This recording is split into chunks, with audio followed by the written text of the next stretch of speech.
Gotta tell you, I was having a really hard time setting up my lighting for this video. Everything looked bad, but I think I got it decent. I think we look decently illuminated. So for this week's video, I was thinking because it is that really fun back to school time for so many of you that I would do a video on sort of my tips for heading back to school, because this is now, I have just completed my first calendar year of adulthood with no school, and I miss school. I miss school so much. Here's the thing, if you're gonna watch any sort of back to school tips video, I'm probably the girl to watch, because from my JK all the way up to my last year of college, I was notoriously the biggest school nerd. I was the kid that the teachers knew of as the girl who doesn't like summer vacation because I would rather be at school.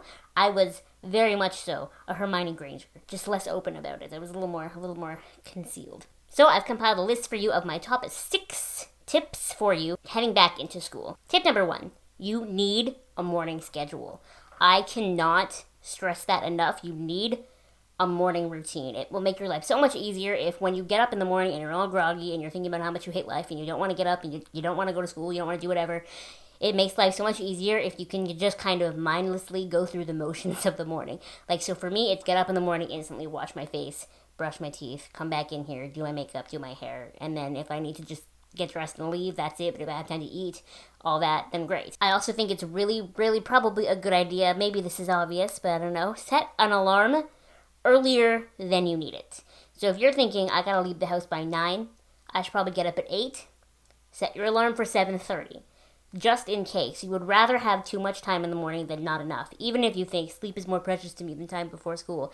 Trust me. Just trust me, you would rather have that extra half an hour of being awake. You just would. Also, like, maybe this is just my super duper nerd coming out because we've addressed this, but you want to be on time for school. You want to be punctual, because nothing is more annoying than that kid who strolls into class like 15 minutes late, like, oh, sorry I'm late, teach, and then they sit down and they turn around and they immediately ask you for a pen and paper, like they came to school but they didn't bring anything for school. Like, what are you doing? If you're going to be there, be ready, be on time, do it. Tip number 2. Now, I realize this might be a little bit harder if you have like a physical disability that prevents you from doing that, but if you don't, I strongly suggest handwriting all of your notes.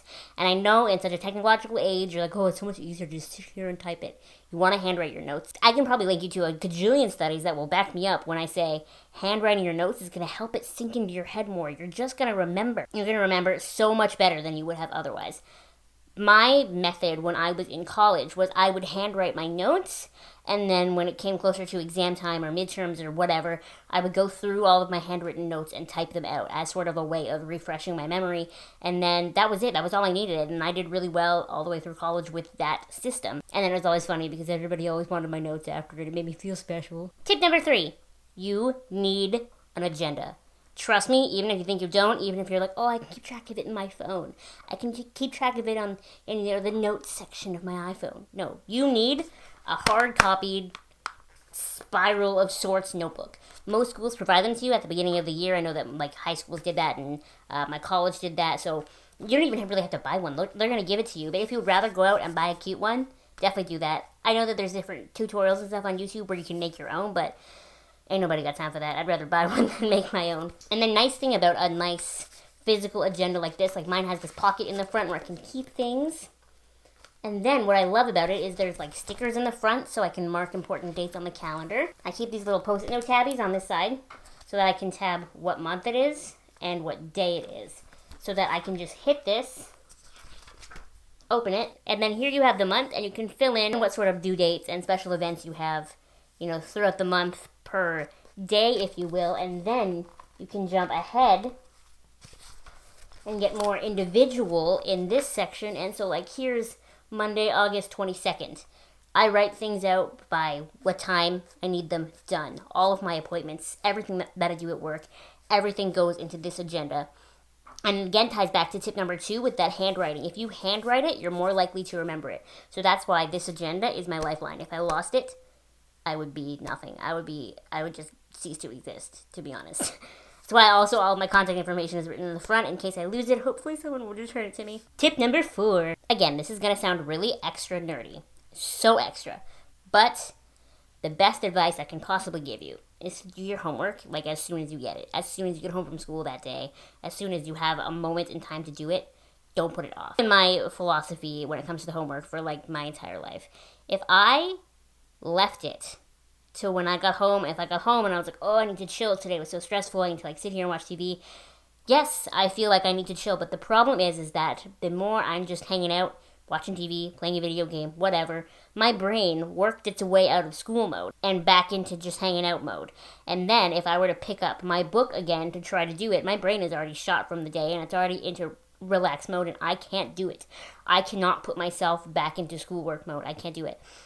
But I found that when I did my homework, as soon as I got home from school, even if I hated it, even if I was like, no, I don't want to do it, it was so much more satisfying when I finished it. And I knew I had the whole rest of the night to do whatever the frick I wanted to, you know? Especially over the weekend. If you leave your homework to Sunday night, rather than doing it Friday, like when you get home from school, you're not going to want to do your homework Sunday night. You're going to be like, I just did nothing for the past day and a half. I don't want to go back into school mode and then have to do it for 5 straight days. Get it done Friday while you're still in school mode, and then totally turn your brain off of thinking for the next 2 days, and then go back to it on Monday. Tip number 5. Now this one's a little bit less academic, but I found that when I was in high school, I found that it was really, really fun, and that is get involved with school activities and stuff that interest you. Now I say that with the added sort of thing of get involved, but don't let it overwhelm you. If you have a really, really heavy school workload, you don't have to do extracurriculars. That's just it. They're extra. You don't have to take them on. But when I was in high school, I took a lot of courses that were very, very simple to me because they were helping me get into the college program that I wanted, mind you, but I didn't take a lot of super heavy maths and sciences. And so I had a lot of time to do student council, music council, band, the other band, choir, book club, chess club. I did everything that didn't involve walking. I was in it. And that was fine because I had the time. But then when I got into college, my workload was really heavy, and I really wanted to do, like, student government in college, and I really wanted to do, you know, the sort of extracurricular things that existed in my program, but I just didn't think I could do it because I didn't have the mental strength to do our crazy workload and those extracurriculars. So as on one hand, I wish I did them in college. I understand that I couldn't do them, and I don't regret it. And so if you have the time and you really feel like, you know, I could be doing something else, you know that feeling sometimes when you feel like you're being lazy and you're like, I should be doing something. It's different than just being like, oh, I want to be lazy. It's like, I'm lazy, but I want to be productive. If you feel that way, totally go pick a club, whatever, that you want to get involved in, and just do it. And even if it's something that's not the most popular, like let's say you want to join anime club and everybody in your school has this like really angry sort of, I don't know, stupid prejudice against anime club. Fuck what they say. Join the club that you want to join.